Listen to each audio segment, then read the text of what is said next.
Buenas tardes. Bueno, directazo otra vez. Esta vez con el doctor Ángel López del Institut Marquès. Sabéis que estamos colaborando, que tenéis descuento las pacientes nuevas que vayáis de mi parte, desde la Noemí Catalán. Es un directo que yo creo que es muy bueno porque, al menos en mi caso, cuando yo estaba haciendo el tratamiento hubiera querido ver un directo así, ¿vale? Es la infertilidad de origen desconocido. Así que yo sé que ya están a punto, ya están preparados. Les voy a invitar ahora mismo.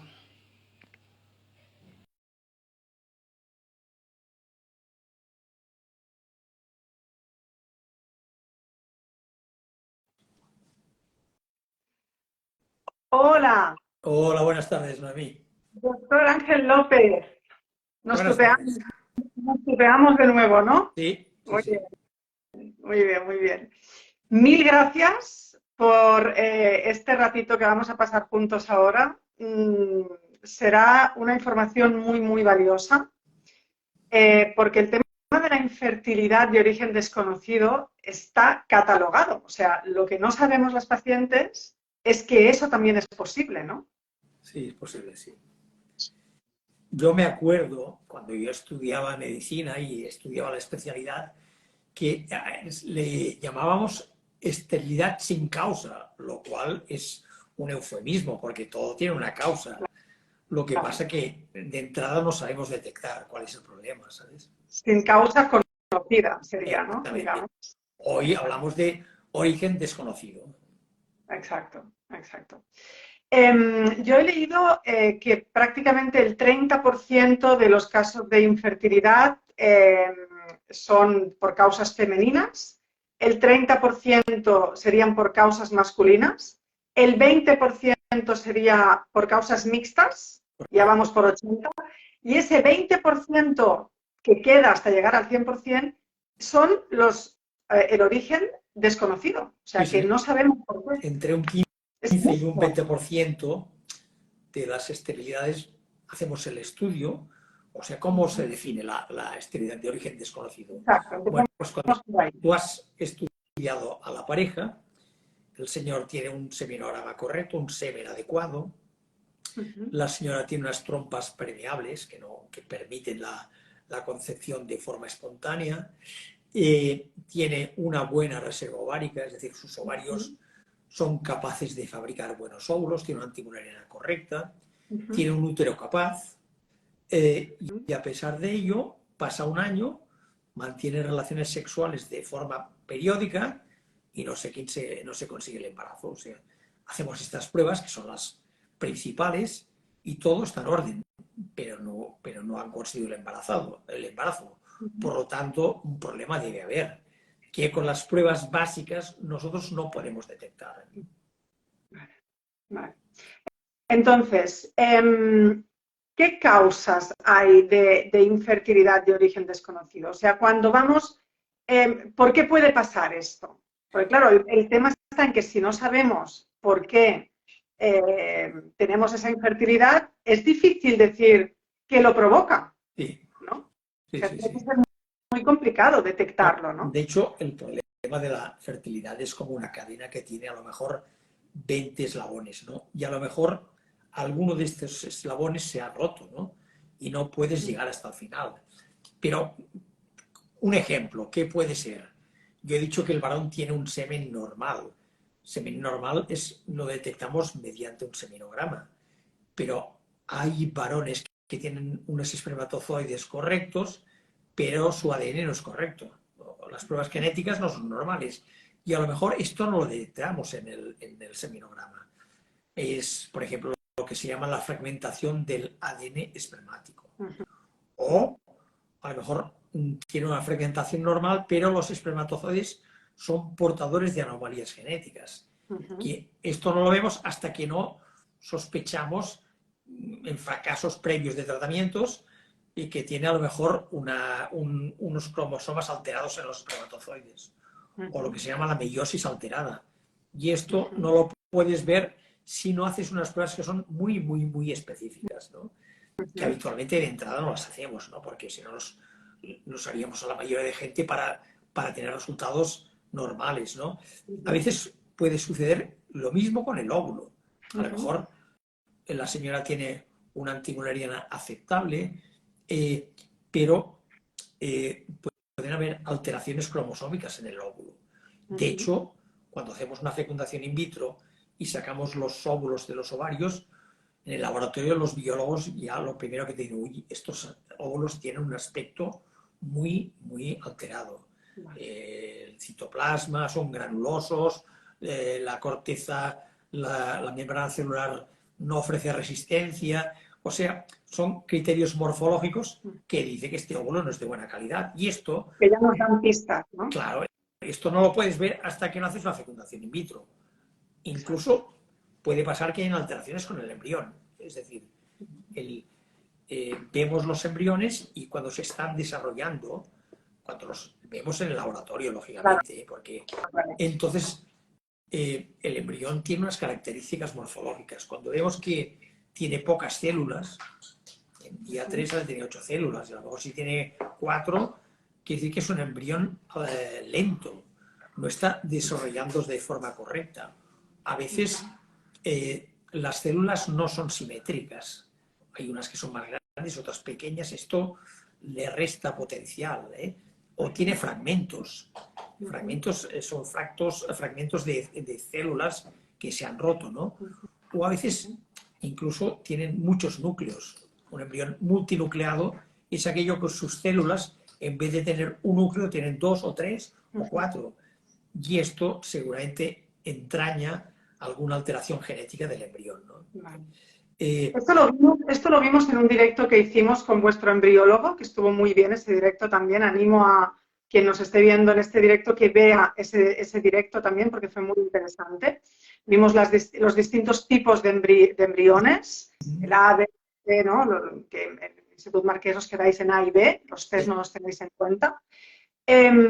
Claro, ahí estamos hablando de muchas veces, yo, por mi caso particular, que hice inseminaciones artificiales con esperma de donante, hice 2 a los 33 años, 5 fecundaciones in vitro con óvulos míos y esperma de mi pareja en ese momento, 4 ovodonaciones con esperma de mi pareja, óvulos de 2 donantes, 3 donantes diferentes.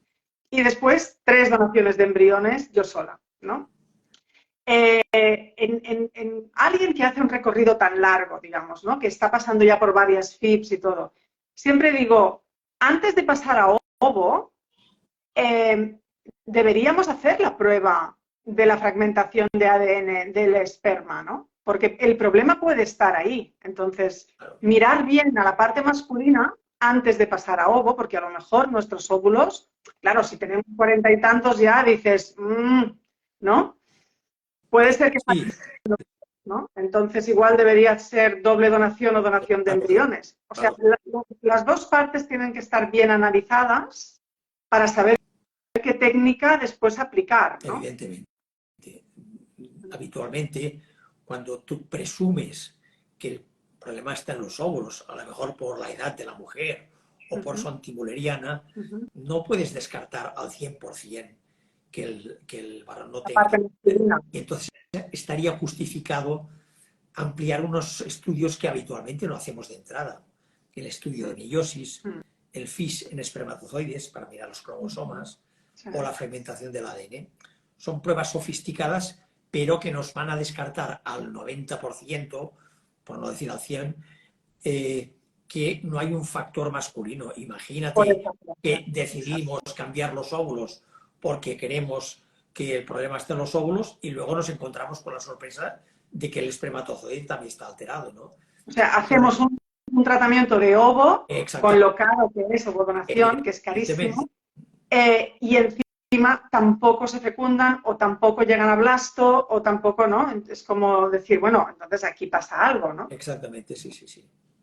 Entonces, antes siempre mirar bien el factor masculino antes de pasar a ovo, porque a lo mejor puede ser que tenemos que ir directamente a doble donación y no perdemos un tratamiento y ¿no? todo ese tiempo y todo ese factor emocional también, ¿no? Vale decir la pena o decir que normalmente cuando hay un problema genético en los espermatozoides, algunas pistas nos da el seminograma. ¿Sí?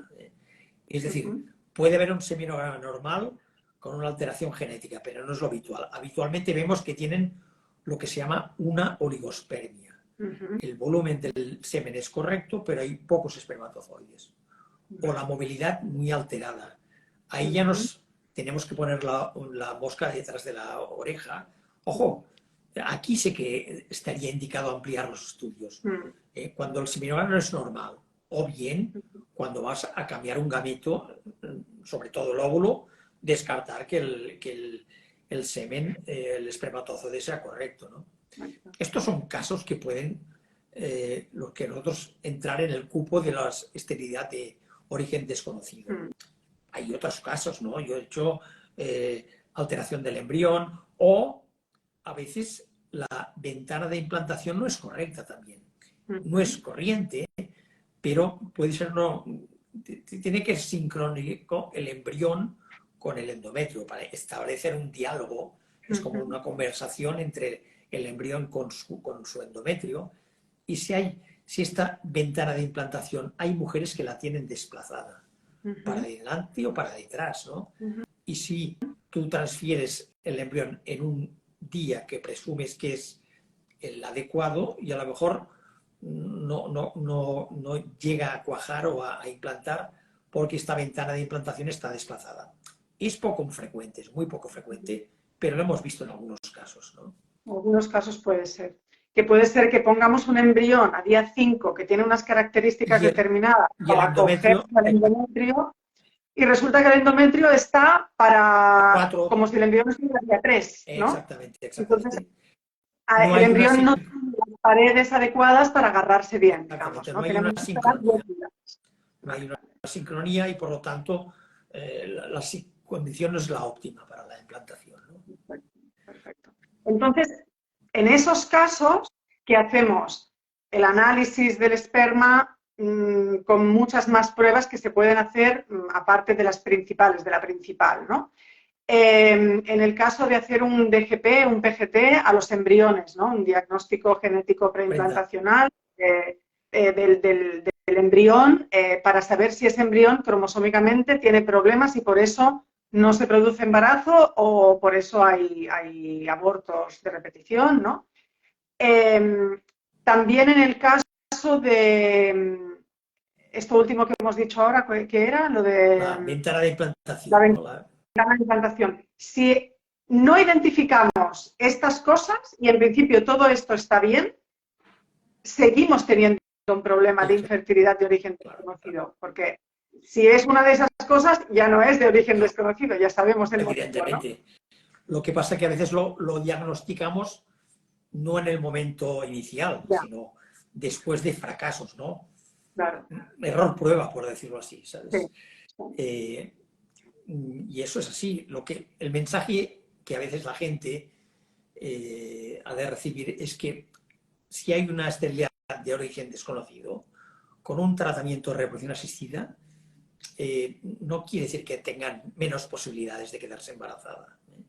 Es decir, la etiqueta de EOD, esterilidad de origen desconocido, no quiere decir que las tasas de éxito cuando haces una fecundación in vitro sean muy inferiores a cuando es una causa masculina, femenina o ambas o mixtas, ¿no? Es cierto que muchas veces no podemos de entrar ver cuál es la genética del esperma, ni de los óvulos, ni la ventana de implantación, y a veces lo diagnosticamos cuando hemos tenido un fallo previo. Tenemos un embrión muy bonito y no implantado. ¿Qué ha pasado aquí? Entonces, ¿cuándo hay que ampliar pruebas? ¿No? No sé, es frustrante. ¿Qué podemos hacer? Aparte de estas, el factor masculino ya lo tenemos mirado, el factor femenino, vemos más o menos unos óvulos que no están muy bien morfológicamente, cuando hacemos la fecundación y tenemos los embriones, podemos hacer el PGT, podemos mirar la ventana de implantación en nuestro útero. ¿Qué pruebas más, si todo esto está bien, qué más se podría hacer, ¿no? Bueno, pruebas hay muchas descritas. Lo que pasa es que una evidencia científica clara que nos pueden ayudar, no hay muchas. O sea, Lo que hay que aconsejar es primero una vida sana, lógicamente, ¿eh? No es que la alimentación sea un factor desencadenante de la esterilidad, pero puede jugar. El estrés puede influir, no de forma muy importante, pero puede influir, ¿sabes? Estrés, alimentación, y hay un factor muy importante que es el sobrepeso. Y a veces no lo tenemos en cuenta, y lo que sabemos hoy en día que las mujeres que tienen sobrepeso, a igualdad de embriones, tienen menos tasas de embarazo. Y esto es así, es un factor negativo y importante. Claro, y a veces es difícil de controlar, porque es una mujer que pesa 90 kilos, decirle pierda 25 kilos, pues es complicado y además, si estamos en una edad que ya no es la ideal, porque 25 kilos no se ven en 2 meses ni en 3, ¿no? Si necesitan años. ¿Y qué nos encontramos en este caso? Que a lo mejor 2 años o 1 año para perder eso, la gente también, o la mujer va a perder, digamos, calidad ovocitaria, ¿no?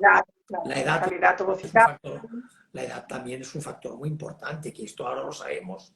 Hoy en día que hacemos diagnóstico genético para implantación de forma, no digo rutinaria, pero de forma muy intensa, sabemos que a partir de los 38 años la mayoría de los embriones no son normales en su genética.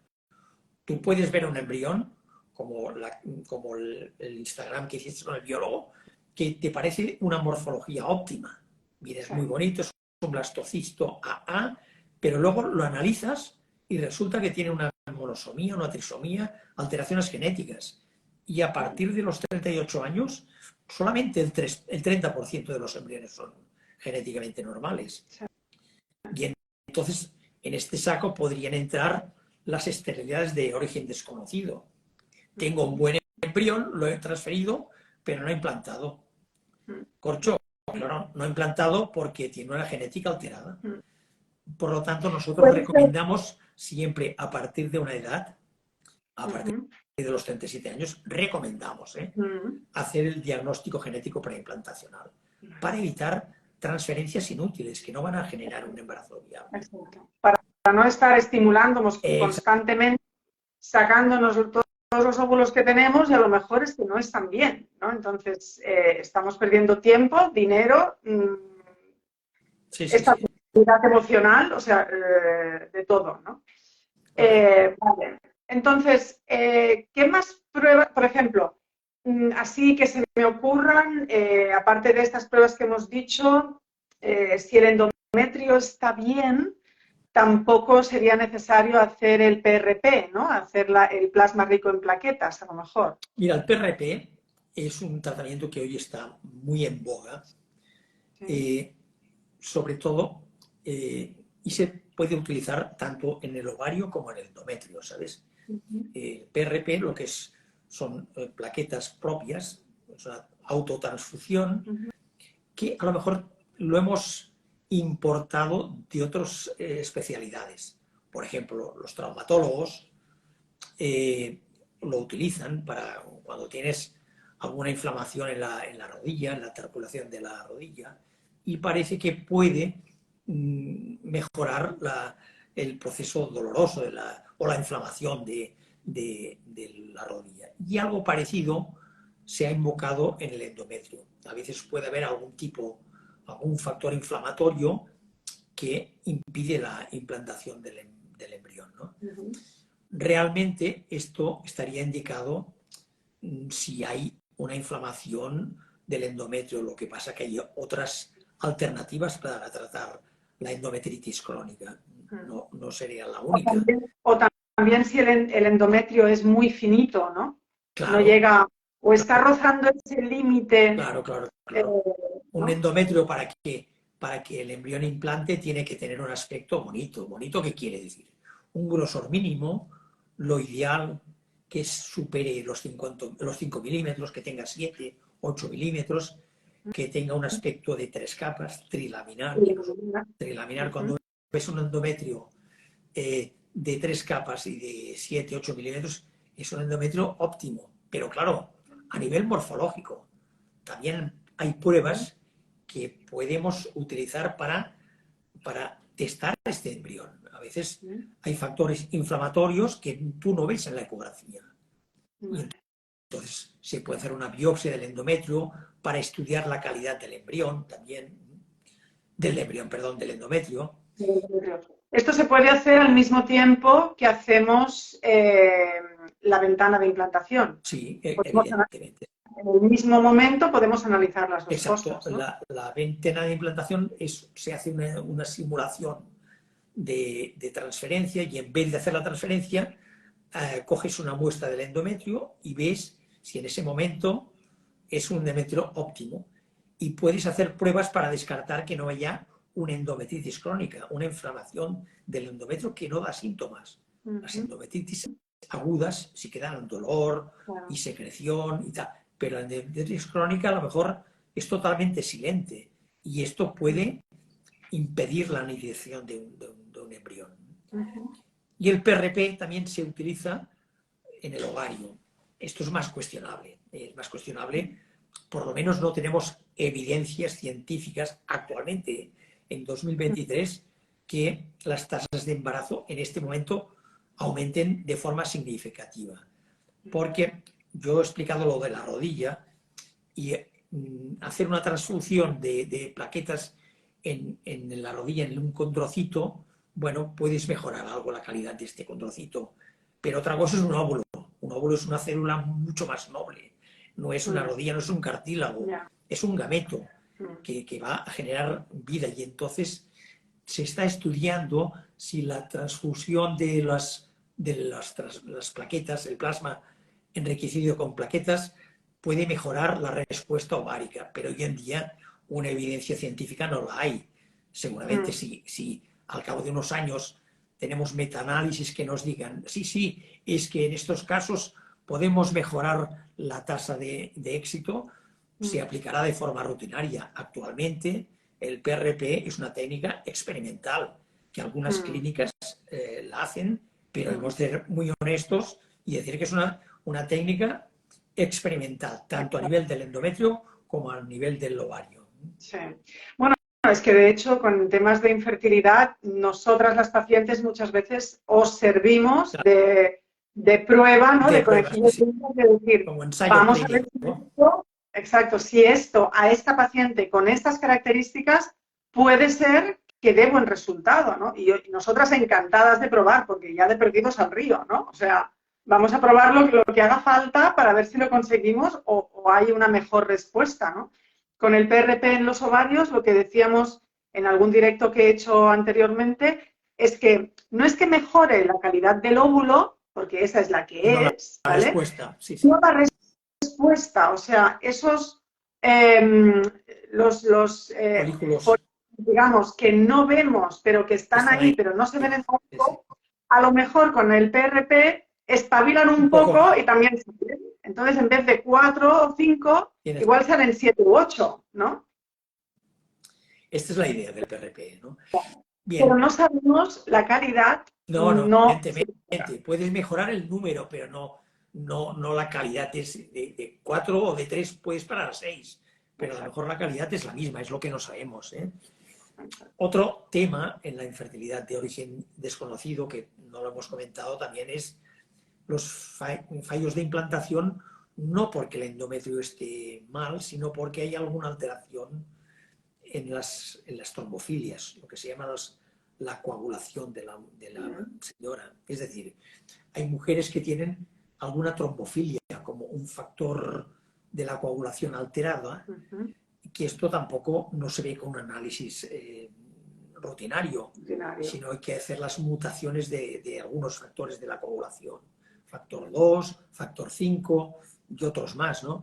Y entonces estas mujeres que son portadores de estas mutaciones, lo que pueden provocar son microtrombos, no trombos grandes que sean peligrosos, microtrombos que cuando el embrión placenta, estos microtrombos lo que impiden es la placentación y la mujer no se queda embarazada porque se ha, digamos, malogrado la implantación.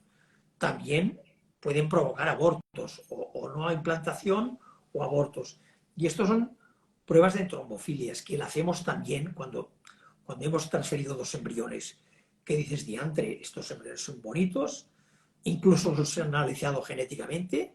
Cuando yo tengo un embrión con una morfología óptima y una genética normal, yo sé que no tengo un 100%, pero tengo un 60, 60 y pico por ciento de conseguir el embarazo.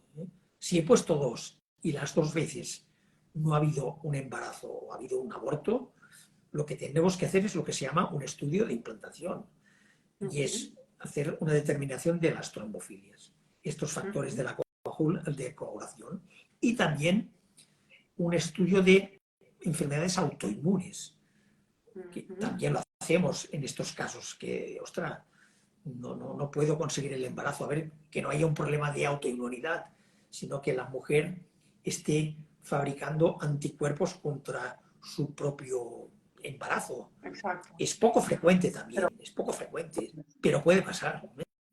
Hay lo que se llama el síndrome de las trombofilias, prácticamente para que se entienda un poco a nivel general. comunes mortales que no somos médicos, sería que la sangre es un poco más densa de lo deseable para que haya una fluidez y la sangre llegue a un buen ritmo sin interrupciones. Así es, así es. Cuando no es muy densa o no circula bien, hay tendencia a que se formen estos coágulos, ¿no? Y entonces cuando hay una trombofilia establecida es cuando nosotros aconsejamos hacer un tratamiento con heparina, con un antiguante o con aspirina también, que es un antiagregante de las plaquetas, ¿no? Y de esta forma podemos mejorar las tasas de implantación. Pero como lo has explicado muy bien, es como si la sangre es muy densa y no permite la anidación del embrión. O sea, es muy importante que la placenta tenga un riego constante de sangre sin interrupciones. Si ese riego se ve bloqueado por un pequeño trombo, aunque sea una milésima de segundo, puede ser que se pare el crecimiento de esa placenta y por lo tanto o no haya, se desprenda o que haya un aborto, ¿no? Claro, entonces la heparina ayuda a evitar esos... Evidentemente. Imagínate que un embrión, un tromboblasto, es algo que es como una planta que está echando raíces en el endometrio.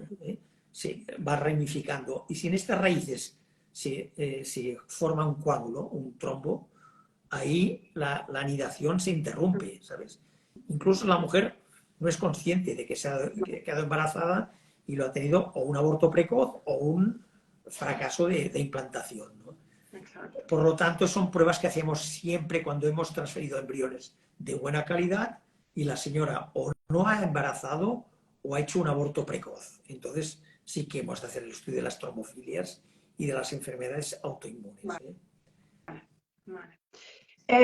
Una pregunta sobre el tema de enfermedades autoinmunes. Hay una seguidora que me ha escrito un par de veces, hemos estado hablando sobre este tema y yo siempre digo, yo no soy médico, no te puedo decir, y de hecho siempre derivo, pregúntale a tal, pregúntale a Pascual. Ella, por ejemplo, está trasplantada de un riñón y se toma una medicación para no, digamos, bueno, por el tema del trasplante que tuvo hace un tiempo, ¿vale? Sí. ¿Esta medicación puede influir en que no se quede embarazada? Porque ella ya tiene hijos previos y ahora quería otra vez quedarse embarazada. En principio está todo bien, la única cosa es esta y dices, es que no sé si es esta pastilla que hace que a lo mejor pueda rechazar al embrión. Yo creo que no, estos tratamientos son inmunomoduladores y por lo tanto no es probable que sea la causa. Yo siempre comparo la transferencia de un embrión como un trasplante. Cuando te trasplantan un riñón, la gente recibe tratamientos para evitar el rechazo. Inmunosupresores, inmunomoduladores y también algo de corticoides para evitar el rechazo, ¿no? Claro, a veces la gente se piensa que un embrión es lo mismo. No, el embrión no es tan extraño como un órgano que procede de otra persona, ¿no? Y el poder de rechazo tiene que ser menor, porque un riñón tiene billones de células. Y cuando ponemos un blastocito, estamos hablando de 100 o 200 células, que serán la mitad de la mujer o no, si es una donación, ¿no? Por lo tanto, la capacidad de rechazo es baja, pero puede ocurrir, puede ocurrir. Y hay situaciones en que hemos de recurrir afortunadamente pocas, a utilizar tratamientos inmunológicos para evitar esto, el rechazo, ¿no? Pero el campo de la El tema inmunológico también es algo que hay que revisar y que tenemos que controlar, ¿no? Sí, también tiene la misma evidencia que tiene el PRP en este momento, ¿sabes? Que son cosas que estamos avanzando y ojalá que nos den frutos, pero hoy en día tampoco tiene una evidencia clarísima, ¿sabes? Es el mismo problema que la histocompatibilidad. Hay personas que no tienen una histocompatibilidad perfecta. Tienen... ¿Qué es la histocompatibilidad? Bueno, pues que, por ejemplo, una mujer puede rechazar o el semen de su pareja Sí. y a lo mejor La no de compatibilidad otra, entre ¿no? los cónyuges, sí, o Exactamente. entre Es lo que los se dos. llama el HLA. HLA que se puede tipificar. El C1, C2, el favorable es el C1, el C2 es desfavorable, pero no impide el embarazo tampoco. Y también los natural killers, también son cosas que están en la cesta, pero que hoy en día tampoco podemos darle un valor determinante. Son cosas que están ahí, ¿eh? Y en casos que no ya has hecho de todo, pues puedes intentar hacer tratamientos inmunomoduladores o incluso inmunosupresores. Exacto. O sea, podría ser que, a ver, son cosas que no se miran de buenas a primeras, porque en principio no tenemos por qué pensar que esto va a pasar, pero cuando todas esas cosas que hemos dicho, el factor masculino, DGP a los embriones, para descartar tal, o si ya vienen directamente de donantes, que sabemos que no hay problema genético, por lo tanto, no hace falta hacer DGP en donantes donde hay fertilidad probada, no tenían problemas genéticos porque si no, no pueden ser donantes, tanto de óvulos como de esperma como de embriones. La ventana de implantación está bien, las cosas estas más normales, extras que podemos mirar, ya están miradas y están bien. Vamos a ver todas estas cosas extras nuevas que están saliendo o que ya han salido hace tiempo, pero que no hay todavía evidencia científica, pero que nos pueden ayudar un poco, sí. Yo siempre digo, al menos en mi caso, yo estoy convencida de que había varias cosas. Y yo iba tachando. O sea, yo a lo mejor me detectaron. Vi en los análisis, me decían que estaba todo bien, pero en los análisis yo vi que había un asterisco en un sitio. Fui a mirar al doctor Google. Fui a mirar al doctor Google y empecé a ver, está tal, si es baja, si es alta, no sé qué, esto combinado con tal cosa, hipotiroidismo subclínico, es una de las causas de Sí, infertilidad también, por ¿no? supuesto. Esta es conocida, esta es conocida. O sea, no Pues a mí es... no me dijeron nada de esto. En Italia, era en Italia, no me dijeron nada. Mira, Noemí, normalmente la mujer tiene que estar eutoroidea, ¿no? Bien controlada. Y a lo mejor el rango de la hormona de la tiroides, la TSH, está entre 2 y 4,5, ¿no? Pero nosotros sabemos que una mujer, para evitar los abortos y tenga más capacidad para quedarse embarazada, esta TSH tiene que estar a 2,5 o por abajo.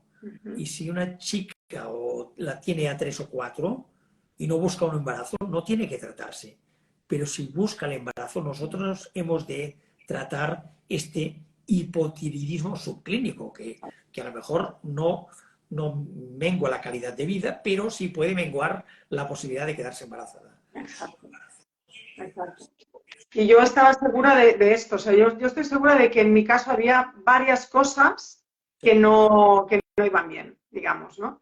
Y bueno, es eso, o sea, es ir descartando cositas, ¿no? Hasta conseguir quedarnos embarazadas y que por desgracia no siempre sucede, ¿no? Pero Sí, es bueno, que la fertilidad es un proceso multifactorial.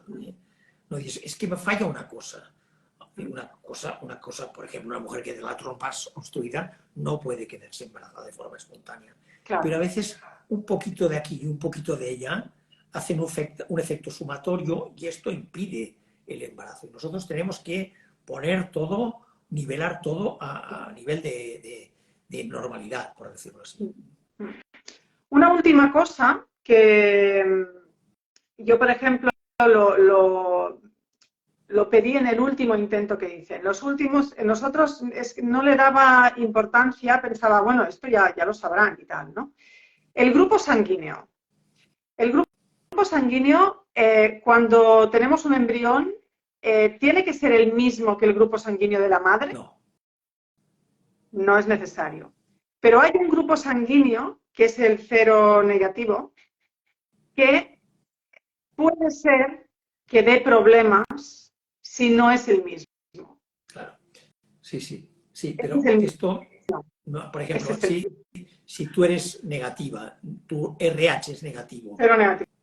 Sí. pero negativo, y eh, tienes un embrión que es positivo, RH positivo, porque el embrión tiene su grupo y su RH, Sí. ¿no?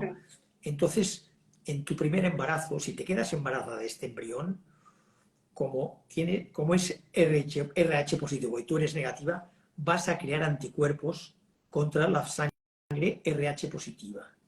A lo mejor en ese momento no tiene ningún problema, pero para futuros embarazos sí que puede ocasionar problemas. Por lo tanto, hoy en día no es demasiado problema porque a las mujeres que tienen una pareja que es RH positiva y ella es negativa y puede tener un hijo RH negativo o positivo. Si es positivo, a estas mujeres después del parto, incluso durante el embarazo, se les pone una gamma globulina anti-D, que lo que pretende es que no fabrique anticuerpos contra ese embrión, sobre todo de caras a futuros embarazos, ¿no? Esto era un problema cuando no tenían estas vacunas. En la década de los 50, que había lo que se llaman las isoinmunizaciones y eran cuadros muy graves.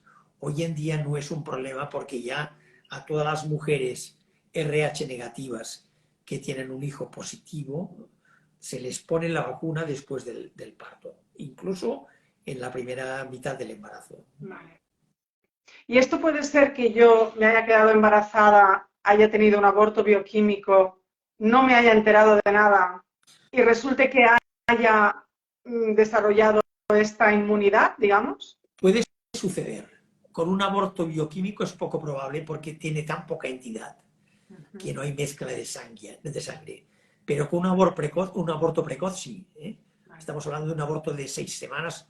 Podría ser que este aborto fuera RH positivo y, claro, como no nos ha analizado, pues también cuando hay abortos clínicos a las mujeres se les acostumbra a dar esta vacuna, esta gamma globulina anti-D. Con los abortos bioquímicos podría suceder, pero sí ya más una cosa más teórica que no real, Vale. porque la entidad del embrión es tan pequeña que esta inmunización es mínima, ¿sabes? Vale, vale. Yo por si acaso en el último intento dije, por favor, un embrión que sea del mismo Era grupo negativo. sanguíneo. Y dije, es que es la última cosa, es que ya no puedo controlar nada más, ya no, y me quedé. Los Sí, otros, sí. la verdad es que no tengo ni idea qué RH eran. Nosotros No, no. intentamos, sobre todo en las donaciones de embriones, por ejemplo, si es una señora single y que es negativa, buscamos un embrión que proceda de 2 donantes negativos. De todas formas, para evitar que se tenga que vacunar.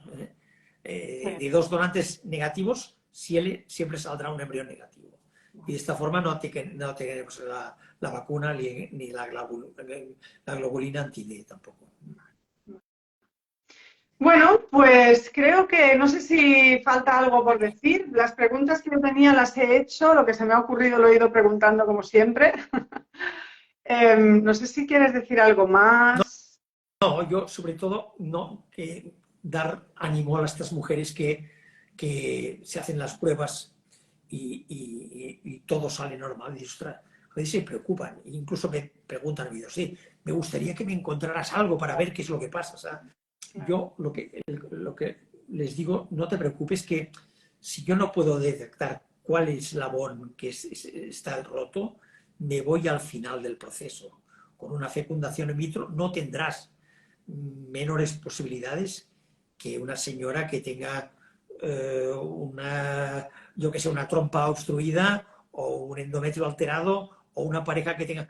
Al final, la mayoría de las mujeres con esterilidad desconocida, con una edad apropiada, se quedan embarazadas.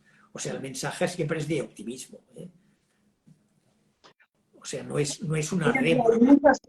Hoy en día hay muchas pruebas que antes no había y por lo tanto sabemos muchas más cosas, ¿no?